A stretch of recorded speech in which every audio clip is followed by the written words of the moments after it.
Nagsisimula ang kwento natin sa mga galamay ng Abyss na kinukuha ang ina ni Hina. Ang batang si Hina ay isa sa mga pangunahing tauhan sa kwentong ito.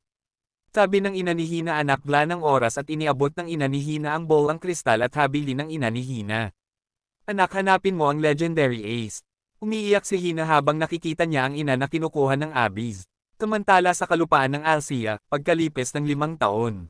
Ang batang si Hina ay isa na ngayong magandang dalaga na naglalakbay para hanapin ang Legendary Ace na habilin sa kanya ng kanyang ina. Habang nagbababad ng paa at makikipagkwentuhan ay may napansin ang dalaga na lumulutang.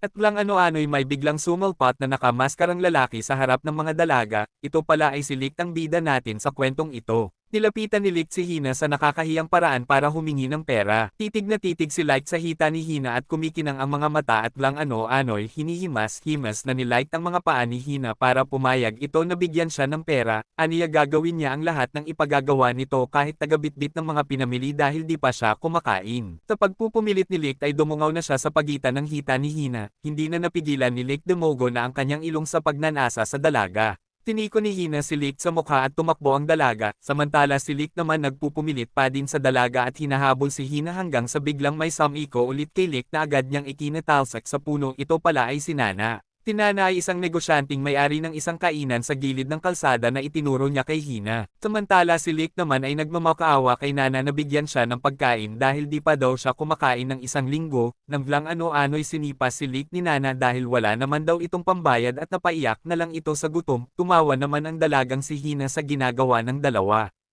Habang nakaupo na ang dalaga ay nagpakilala ito kay Nana at mangha ito sa pangalan ng dalaga at nagtanong kung paano iyon isinusulat, agad naman na sinulat ng dalaga sa papel. Masaya nitong ikinwento kay Nana na kasama niya ang kanyang ina sa kagubatan nung nabubuhay pa ito bago kinuha ng Abyss.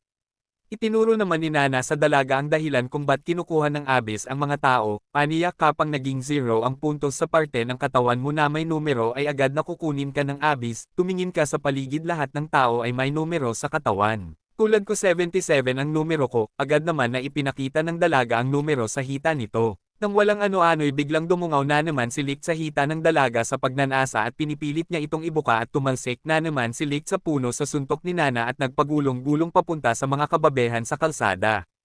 Pinagpasapasahan si Licht ng sipa ng mga dalaga habang patuloy na kinikwento ni Nana kay Hina ang tungkol sa Abyss na kumukuha ng buhay sa mundong ginagalawan nila. Sabi ni Nana sa dalaga, ibig sabihin ng 40,000 kilometro na nilakad mo sa iyong paglalakbay yan ang bilang ng numerong nasa hita mo na 441. Sabi naman ng dalaga, parang ganun na ngayon kasi ang habili ng aking ina bago siya kinuha ng Abyss. Hanapin ko daw ang Legendary Ace kaya kada 100 kilometro dumadagdag ang bilang ng numero sa hita ko. Samantala si Licht naman bogbog sarado sa mga kababehan at dagdag pa ng dalaga kay Nana, bago makuha ng Abyss ang aking ina may iniabot ito sa akin na bolang kristal. Ang tinutukoy ni Hina ay ang balot kristal na nagre-represente sa kwentong ito na kinakatakutan ng mga kalaban. Kaya patuloy ako sa aking paglalakbay para mahanap ang Legendary Ace na habilin sa akin ng aking ina, dapat ay matagpuan ko na siya agad, sabi ng dalaga kay Nana. Sabi naman ni Nana kay Hina ay wala pa kaming nadidinig na balita sa bayan na may napadpad na Legendary Ace sa lugar na ito. Sabi ni Nana kay Hina na agad naman na ikinalungkot ng dalaga. At nang papaalis na ang dalaga ay may dumating, at nagpakilala ito na hero ng Waste Wars bearer ng puting bituin na tinatawag na Legendary Ace. Sabi naman ni Nana, seryoso ka, ikaw ang Legendary Ace? Napaluha naman nang makita ni Hina ang nagpikilalang Legendary Ace. Ikaw na nga ang matagal ko nang hinahanap ng 5 taon, sabi ni Hina na umiiyak. Agad naman na nilapitan ng lalaki nagpakilala na Legendary Ace si Hina at inimbitahan na sumama sa kanya. Agad naman na sumama si Hina sa kanya, samantala hindi maganda ang kutob ni Nana samantala nakikinig lang ang ating bida na si Licht. Agad naman na kinausap ni Nana ang ating bida na si Licht, aniya sana maging maayos lang si Hina sa mga lalaki na iyon, hindi maganda ang kutob ko sa kanila. Samantala itong si Licht naman ay hindi nakikinig sa sinasabi ni Nana. Samantala sinira ng mga bata ang laruan ni Licht kaya tinakot niya ang mga ito at hinabol at naiwan si Nana na di pa tapos sa sinasabi. Si Hina naman kasama ang nagpakilalang Legendary Ace ay nag-uusap habang nakahawak sa hita ng dalaga. Sabi ng mama ko, bago siya kunin ng Abyss ay hanapin kita ang Legendary Ace, hinahanap kita sa loob ng 5 taon. Sabi ni Hina, Legendary Ace, may ipapakita ako sa'yo. Agad silang nagulat at bumonot ng espada, natakot sila sa ipinakita ng dalaga. Ito pala ay ang balot kristal, napangiti naman ng lalaki. Bigla namang tinutukan ng lalaki ang dalaga ng kanyang espada at inatake si Hina sa di malamang dahilan. Akin na ang balot crystal. Sandali, di mo pwede kunin ito, mas mataas ang puntos ko kisa sayo. Hindi mo pwedeng suwayan ang utos ko ayon sa patakaran, sabi naman ng dalaga.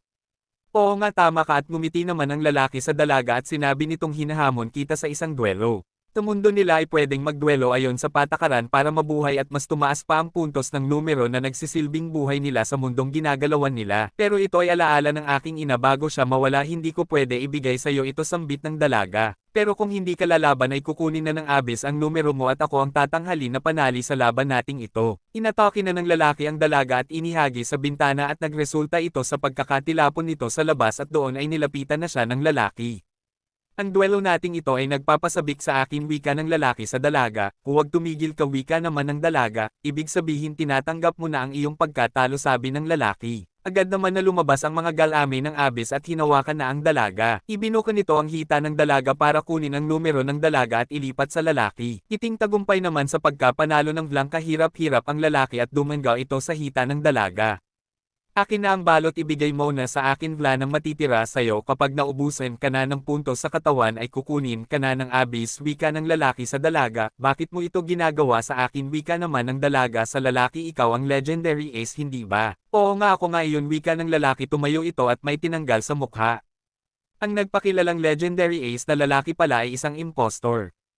Gulat at takot naman ang naramdaman ng dalaga sa kaharap na lalaki. Aniya, kung nabubuhay man ang hinahanap mong legendary ace, 300 taon na ang nakalipas at walang tao pa ang nabubuhay ng ganon katagal, nahihibang ka na at sa 5 taon mong paghahanap sa taong patay na, wika ng lalaki sa dalaga.